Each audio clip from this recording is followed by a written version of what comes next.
நமக்கு நம்முடைய தகுதியை பார்த்தோ இல்லை நம்முடைய சூழ்நிலைகளை பார்த்தோ நமக்கு வர்றதே இல்லை.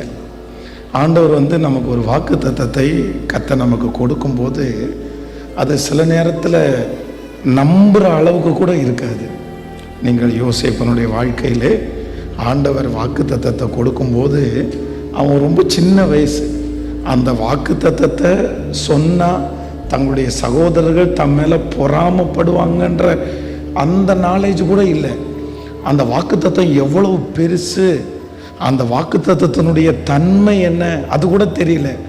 ஆனால் வேதம் சொல்லுகிறது அந்த வாக்கு தத்தத்துக்கு குறித்து அறிவே இல்லைன்னா கூட கர்த்தர் சொன்ன வாக்கு தத்தம் அவனுடைய தலையின் மேலே அப்படியே நடந்தது. அதனால சில நேரத்தில் இந்த ஜெபத்தில் இருக்கிற சிலருக்கு வாக்கு தத்தங்கள் பேசப்படும் போது எனக்கு தான் அப்படின்ற ஒரு உணர்வு உங்களுக்கு இருக்கலாம். ஆனால் சிலருக்கு அதை புரிஞ்சிக்க கூட தன்மை இல்லாமல் இருக்கலாம். இதெல்லாம் எனக்கு எங்கே நடக்க போகுது, இதெல்லாம் எனக்கு சொல்லப்படுற வார்த்தை இல்லை, இதுக்கு வேற யாரோ ஒருத்தர் இருப்பாங்க அப்படின்னு சில நேரத்தில் வாக்கு தத்தங்களை நீங்கள் ஸ்கிப் பண்ணி கூட விடலாம். ஆனால் நான் நம்புகிறேன், இல்லை அவருடைய வார்த்தையை நீங்கள் காதிலே கேட்டு அதை விசுவாசிப்பீர்களே ஆனால் அதற்கு சூழ்நிலை இருந்தாலும் இல்லைன்னாலும் அது மனுஷன் வார்த்தை இல்லை, அது கர்த்தர் வார்த்தை. அதனால ஆமென்றும் ஆமேன் என்றும் அப்படியே நடக்கும். அது அல்லேலூயா. ஆனால் வாக்கு தத்தத்தெல்லாம் ஆண்டவருடைய பிள்ளைகள் நீங்கள் தூரத்தில் கண்டு அதை கட்டி அணைச்சிக்கணும் அப்படின்னு பைபிள் சொல்லுது. இன்றைக்கு இந்த பலிபீடத்தில் நிற்கிற நான் என்னுடைய தகப்பனாருடைய சம்பாத்தியத்தில் நான் உண்மையிலே நான் பிழைக்கல, என்னுடைய படிப்பில் நான் பிழைக்கவே இல்லை, என்னுடைய அறிவில் நான் பிழைக்கவே இல்லை. ஆனால் இன்று நான் பிழைத்திருக்கிறது இந்த வார்த்தையினால நான் பிழைச்சிருக்கேன். ஸோ இந்த வார்த்தை என்னை உருவாக்கிருச்சு, இந்த வார்த்தை எனக்கு நிறைய கொடுத்துருச்சு. இந்த வார்த்தை யாருமே கற்றுக் கொடுக்காத நிறைய பாடத்தை இந்த வார்த்தை எனக்கு கற்றுக் கொடுத்தது. யாரும் சொல்லி தரல, டீச்சர்ஸோ இல்லை எனக்கு முன்பாக இருந்த நிறைய தலைவர்களோ சொல்லி கொடுக்க முடியாததை கூட இந்த வார்த்தை சொல்லி கொடுத்துச்சு.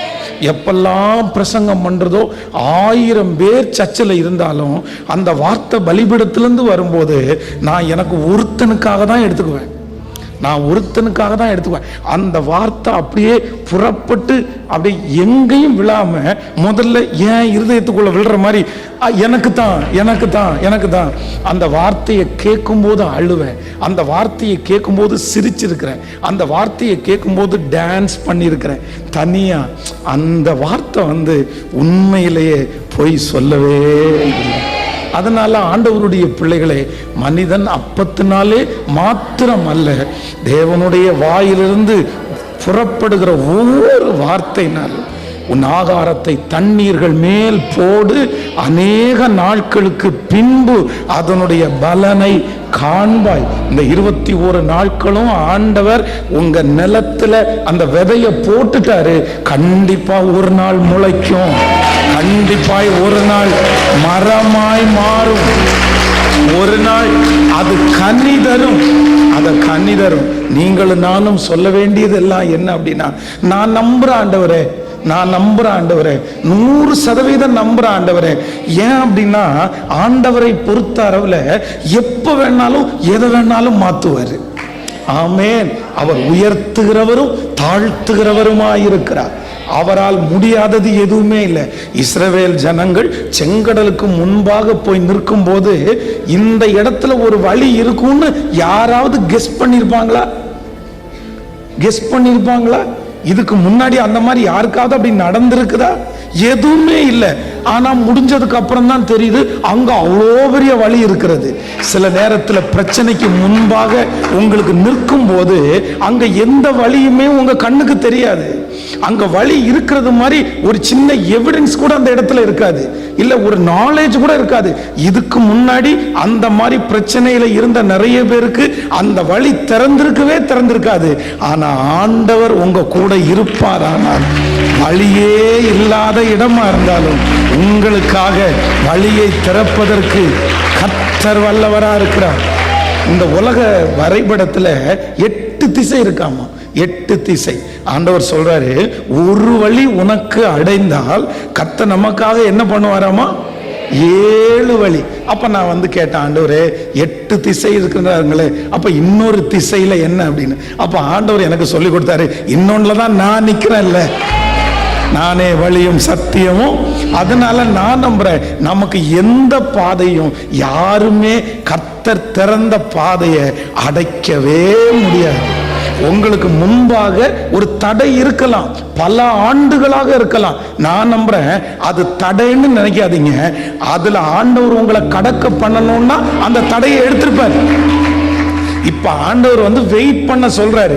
அந்த தடை நமக்கு பெரிய மலையை போல இருந்தாலும், பெரிய பர்வதமே நீ எம்மாத்திரம் செருபாபேலுக்கு முன்பாக சமபூமி ஆவாய். கர்த்தர் உங்களுக்கு முன்னாடி நிற்கும் போது நான் நம்புறேன், தடைகளை உடைக்கிறவர் உங்களுக்கு முன்னே கடந்து போவார்.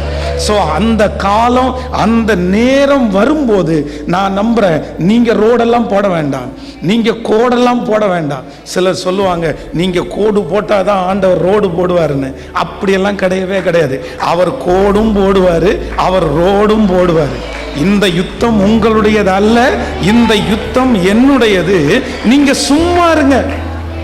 நீங்க என்னவா இருங்க, சும்மா. அதான் நமக்கு கஷ்டம். நம்மளால சும்மா மட்டும் இருந்துடவே முடியாது. நம்மளால எவ்வளவு முயற்சி எடுக்க முடியுமோ எல்லாத்தையுமே எடுத்துருவோம். ஆனா ஒண்ணு நினைச்சுக்கோங்க, நடுகிறவனாலும் அல்ல, நீர் பாய்ச்சுகிறவனாலும் அல்ல, விளைய செய்கிற கர்த்தராலே.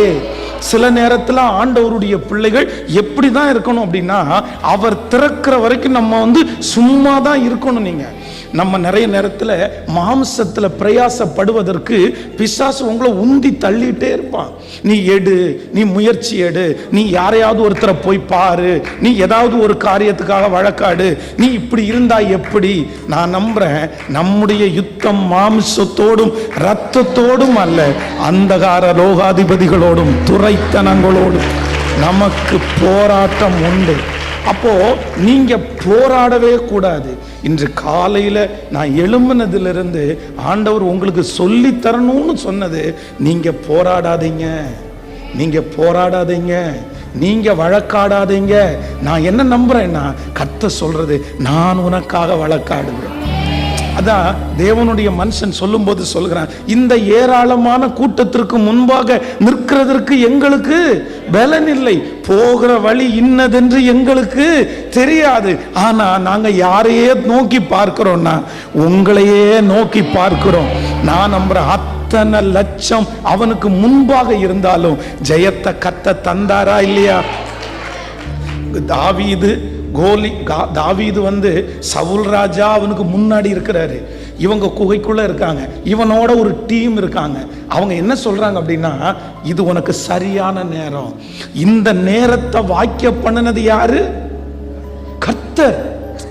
டைம் சில நேரத்தில் சில வக்கீலோ, சில போலீஸோ, சில அரசியல் தலைவர்களோ, சில பெரிய ஆட்களோ நம்முடைய யுத்தம் மாம்சத்தோடும் இரத்தத்தோடும் அல்ல, அந்தகார லோகாதிபதிகளோடும் துரைத்தனங்களோடும் நமக்கு போராட்டம் உண்டு. அப்போ நீங்க போராடவே கூடாது. இன்று காலையில நான் எழும்பினதிலிருந்து ஆண்டவர் உங்களுக்கு சொல்லி தரணும்னு சொன்னது, நீங்க போராடாதீங்க, நீங்க போராடாதீங்க, நீங்க வழக்காடாதீங்க. நான் என்ன நம்புறேன்னா, கர்த்தர் சொல்றது, நான் உனக்காக வழக்காடுவேன். அதான் தேவனுடைய மனுஷன் சொல்லும் போது சொல்கிறான், இந்த ஏராளமான கூட்டத்திற்கு முன்பாக நிற்கிறதற்கு எங்களுக்கு பலன் இல்லை, போகிற வழி இன்னதென்று எங்களுக்கு தெரியாது. ஆனா நாங்க யாரையே நோக்கி பார்க்கிறோம்னா, உங்களையே நோக்கி பார்க்கிறோம். நான் நம்புறேன், அத்தனை லட்சம் அவனுக்கு முன்பாக இருந்தாலும் ஜெயத்தை கர்த்தர் தந்தாரா இல்லையா? தாவீது வந்து சவுல் ராஜா அவனுக்கு முன்னாடி இருக்கிறாரு. இவங்க குகைக்குள்ள இருக்காங்க, இவனோட ஒரு டீம் இருக்காங்க. அவங்க என்ன சொல்றாங்க அப்படின்னா, இது உனக்கு சரியான நேரம். இந்த நேரத்தை வாக்கிய பண்ணினது யாரு? கர்த்தர்.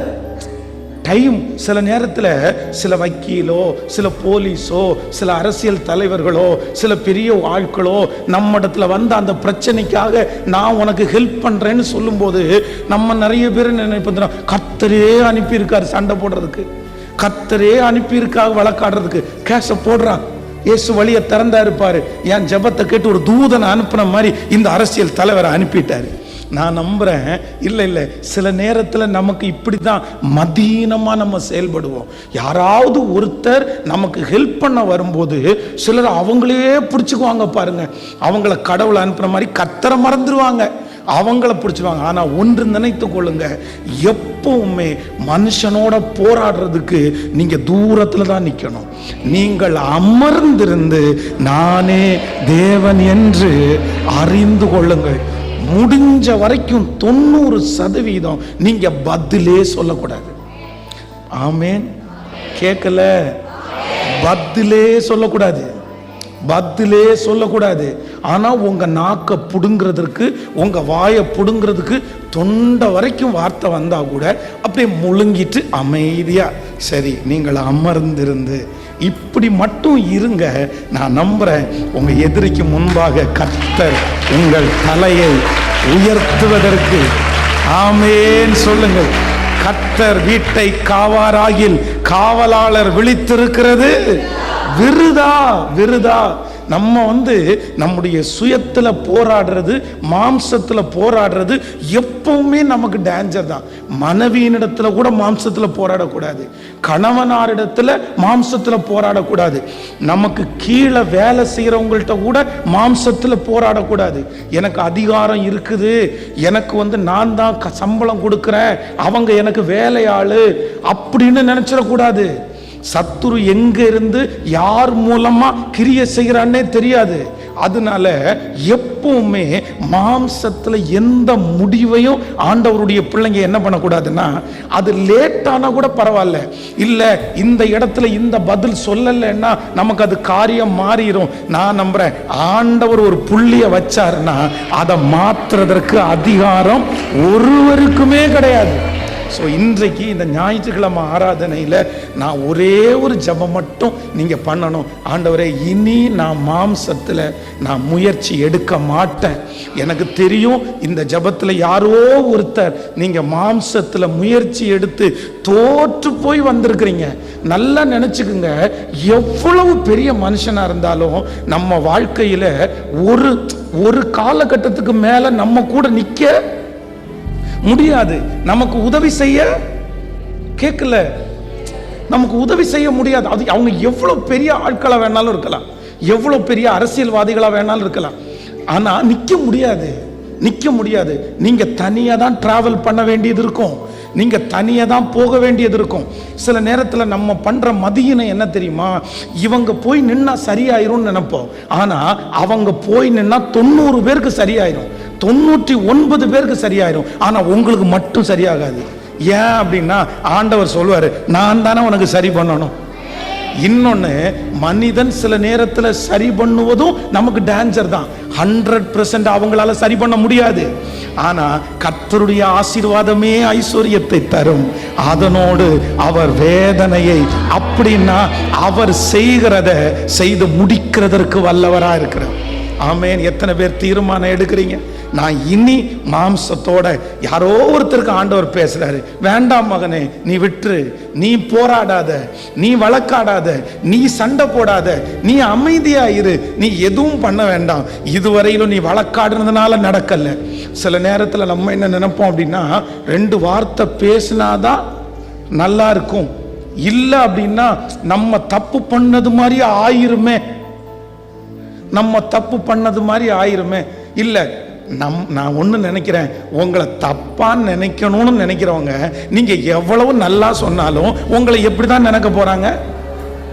அதனால நீங்க நிரூபிக்க எல்லாம் வேண்டாம், உங்களை நீங்க நிரூபிக்க வேண்டாம், நல்ல வேணும் நிரூபிக்க வேண்டாம். ஆனா ஆண்டவர் சொல்றாரு, நீ எங்க இருந்தாலும் முர்தகாய், நீ ராஜாவை காப்பாத்தினது உண்மை, பத்திரத்துல எழுதப்பட்டது உண்மை, ஆனா அங்கீகாரம் உனக்கு கிடைக்கல, அதற்கான உயர்வும் உனக்கு கிடைக்கல, உனக்காக யாரும் பரிந்தும் பேசல, நீயும் போய் நான் இப்படி செஞ்சனேன்னு சொல்லல. ஆனா ஒரு நாள் அந்த மனுஷனுக்காக தூக்கத்தையே கலைச்சார்ல, ராஜாவினுடைய தூக்கத்தையே கலைச்சார்ல. அப்ப நான் சொல்றேன், உங்களுக்காக யார் வழக்காடணும்? உங்களுக்காக யார் சொல்லணும்? நீ ஒண்ணுமே சொல்ல வேண்டாம்.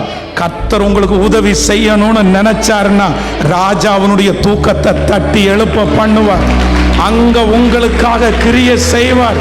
என் தேவன் பெரிய தேவன், சாதாரணமானவரே அல்ல. ஹல்லேலூயா. அப்போ நம்ம யார்கிட்டையும் போய் நல்லவங்கன்னு என்ன பண்ணிட முடியாது, நிரூபிச்சிடவே முடியாது, நிரூபிச்சிடவே முடியாது. எனக்கு தாங்க அப்படின்னு கேட்டுறவே முடியாது. அப்போ எல்லாத்தையும் யார் கையில் அப்படின்னா, ஆண்டவரே உங்க கையிலேயே நான் கொடுக்கிறேன், உங்க கையிலேயே நான் கொடுக்கிறேன். அப்படி கர்த்தர் உங்களை வச்சிருக்கிறாருன்னா கூட நீங்க சந்தோஷப்படுங்க. ஏற்ற காலத்தில் அவர் உங்களை உயர்த்தும்படிக்கு அவருடைய பலத்த கைக்குள்ள என்னை உயர்த்த போகிறது நிச்சயம், என்னை ஆசீர்வதிக்க போறது நிச்சயம், என் தலையை நிமிர பண்ண போகிறது நிச்சயம், என் சத்துருக்களுக்கு முன்பாக எனக்கு ஒரு பந்தியை ஆயத்தப்படுத்த போகிறது நிச்சயம், என்னை பகைத்தவர்கள் வெறுத்தவர்களுக்கு முன்பாக என் தலையை நிமிர பண்ண போகிறது நிச்சயம், என்னோடு கூட கர்த்தர் இருக்கிறார் என்று என் பகைஞன் பார்க்க போகிறது நிச்சயம். நிச்சயம் ஒரு நாள் நடக்கும். அதுவரையிலையும் என் மாம்சத்துல எந்த முயற்சியும் நான் எடுத்துடவே கூடாதுப்பா. ஒரு ஜெபத்தை மட்டும் பண்ணிடலாமா? இனி என் மாம்சத்துல எந்த முயற்சியும் நான் எடுத்துடக்கூடாது. என்னை தடுத்து நிறுத்துங்க ஆண்டவரே, என்னை தடுத்து நிறுத்துங்க ஆண்டவரே. ஒரு நிமிஷம் அப்படியே பாருங்க.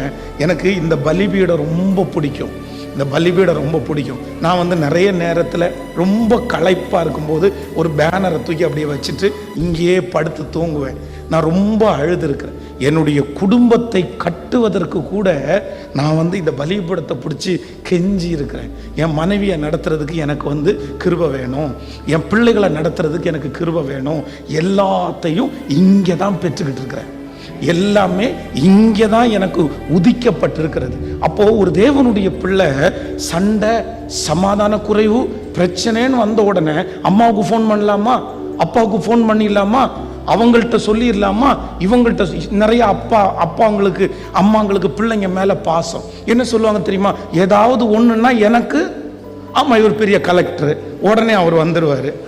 எனக்கு ஃபோன் பண்ண நீங்கள் எதுக்கு அப்படி சொல்கிறீங்க? உங்கள் பிள்ளைகளை வீட்டை விட்டு அனுப்பும்போது எனக்கு ஃபோன் பண்ணுன்னு யாரும் சொல்லக்கூடாது. எனக்கு பண்ணாத, கர்த்தர் சமூகத்தில் முழங்கால் படின்னு சொல்லணும். நான் ஆதரவு தர்றேன், நான் உனக்காக பேசுகிறேன். எங்கே கூடு ஃபோனை, இன்னும் கொஞ்சம் சண்டையை உண்டு பண்ணுறதுக்கா? எங்கே கூடு ஃபோனை கொஞ்சம். இது எதுக்கு? நீங்க போனை அப்படி கேட்டா கொடுக்காதீங்க, நீங்களாவே முடிஞ்ச அளவுக்கு சமாளிச்சிருங்க. அடுத்தவங்க கையில கொடுத்து இன்னொரு பிரச்சனையும் தலையில எதுக்கு போய் சுமக்கிறீங்க? அதனால எப்பவுமே ஆண்டவருடைய பிள்ளைகளே, இங்க இருக்கிற நிறைய தகப்பனார், தாயார், உங்க பிள்ளைங்க வருத்தத்தில் இருக்கலாம், உங்க பிள்ளைகளுடைய குடும்பம் ரொம்ப கஷ்டமானதா இருக்கலாம், கணவனார் புரிஞ்சுக்காம இருக்கலாம், மனைவி புரிஞ்சுக்காம இருக்கலாம், உடஞ்சிருவாங்களோ அப்படின்னு நினைக்கலாம். நான் நம்புறேன், உங்க பிள்ளைய வேற எங்கேயும் போக சொல்லாதீங்க. நீ ஆண்டவர் சமூகத்துக்கு போப்பா, நீ முழங்கால் படியிடுப்பா. நான் நம்புறேன், எவ்வளவு கடினமான இருதயமானாலும் என் கர்த்தரால திறக்க முடியாத கடினமான இருதயம்னு ஒண்ணுமே கிடையாது. அதான் அப்போஸ்தலனாகிய பவுல் சொல்லும்போது சொல்றான், நான் ரொம்ப பக்தி வைராக்கியம் உள்ளவன், யூத குலத்தை சேர்ந்து ரொம்ப பக்தி வைராக்கியம், எல்லா டேலண்டும் இருக்கு. வரும்போதே குதிரையில தான் வந்தாரு, தன்னுடைய கையில வரும்போதே பத்திரத்துல கையெழுத்து வாங்கி நான் அரெஸ்ட் பண்ண போறேன்ற சுருள் கையில இருக்குது, அதிகாரம் இருக்குது. கமாலியேல் பாதத்தடியே கல்வி கற்றவன், படிப்பு இருக்கு, திறமை இருக்குது, அதிகாரம் கையில இருக்குது, எல்லாமே இருக்கு. நெஞ்சு அப்படியே கனத்து இருக்குது. எவன்டா அப்படின்ற மாதிரி கேட்கிற மாதிரி அவ்வளவு கல்லான இருதயத்தை ஒரே ஒரு நிமிஷம் அப்படியே சதையா மாத்தினார்ல. ஆண்டவர்கிட்ட பார்த்து கேட்கிறான், நீர் யார்? நான் என்ன செய்ய சித்தமா இருக்கிறேன்? அப்ப ஆண்டவர் அவனை பார்த்து கேட்கிறார், முள்ளில் உதைக்கிறது உனக்கு கடினமாம். ஆண்டவரே, நான் என்ன செய்யணும்? போ, நேர்த்தெருக்கு போ. அவ்வளவு கடினமான இருதயமான அந்த மனுஷனுடைய இருதயத்தையே மாற்ற முடியும்னா, உங்களுக்கு முன்னாடி இருக்கிற கடினமான இருதயத்தை மாற்றுறதற்கு எவ்வளவு நேரமாகும், எவ்வளவு நேரமாகும். அதனால ஒரு தீர்மானம் இன்னைக்கு எடுக்க போறோம். ஆண்டவரே, இனி என் சுயத்துல நான் என்ன பண்ண மாட்டேன்னா, போராடவே மாட்டேன், போராடவே மாட்டேன். 10 இடத்துல நான் ஜெயிச்சிட்டேன், அதனால நான் போராடுவேன்னு சொல்லாதீங்க. உங்க வலை 10 இடத்துல மீனை கொடுத்துருக்கலாம், இல்ல இந்த இடத்துல போட்டா மீன் வந்துரும்னு சொல்லி இந்த கெஸ்ஸிங் இருக்கு பாருங்களேன். நம்ம நிறைய நேரத்தில் கெஸ்ஸிங்ல அடிக்கவே முடியாது, திறமையில ஒன்றும் பண்ணிடவே முடியாது. ஆனா எப்பவும் என் வாழ்க்கை எப்படி இருக்கணும்னா, அவருடைய கிருபையிலேயே கண்ணை மூடி, நான் தோற்று போய் தான்ப்பா வந்திருக்கிறேன், பாஸ்டர் சொல்றதெல்லாம் உண்மைதான் ஆண்டவரே, என் மாம்சத்துல கொஞ்சம் முயற்சி எடுத்துட்டேன், எனக்கு கோபம் வராதா பாஸ்டர், எனக்கு கோபம் வராதா? நான் ஒரு புழு மாதிரி இருந்தேன், அப்படியே குத்த குத்த குத்த குத்த என்னை காப்பாத்திக்காவது நான் ரியாக்ட் பண்ண மாட்டேனா? நான் அதைத்தான் பாஸ்டர் பண்ணினேன், வேற எதையுமே பண்ணல. என்னை கொஞ்சம் காப்பாத்திக்கிறதுக்காக தான் நான் ரியாக்ட் பண்ணேன். தப்பா? இதை கூட நான் செய்யக்கூடாதா? ஆண்டவர் என்ன சொல்றார் தெரியுமா? நீ உபத்திரவப்பட்டது உனக்கு கெட்டதில்ல, இந்த இளம் வயசுல நுகத்தை வச்சது மனுஷன் அல்ல, நான் தான். இக்காலத்து பாடுகள் இனி வெளிப்பட போகும் மகிமைக்கு ஒப்பிடத்தக்கது அல்ல. சொல்லுங்க கையை உயர்த்தி, இனி ஆண்டவரை உங்க கையை மட்டும்தான், உங்க முகத்தை மட்டும்தான். இனி மாம்சத்துல எந்த முயற்சி நான் எடுக்க மாட்டேன். சொல்லுங்க சொல்லுங்க. நிறைய பேருக்கு இல்ல பாஸ்டர், இவ்வளவு தூரம் நான் வந்துட்டேன், இனி மாம்சத்துல முயற்சி எடுக்கலன்னா அது நல்லா இருக்காது. பரவாயில்ல, அது என்ன விளைவு வந்தாலும் நான் இன்னையோட விடுறேன். என்னுடைய யுத்தம் இது என்னுடைய யுத்தம் அல்ல, இது கர்த்தருடைய யுத்தம். கர்த்தர் எனக்காக யுத்தம் பண்ணுவார், நான் சும்மா இருப்பேன். ஹல்லேலூயா.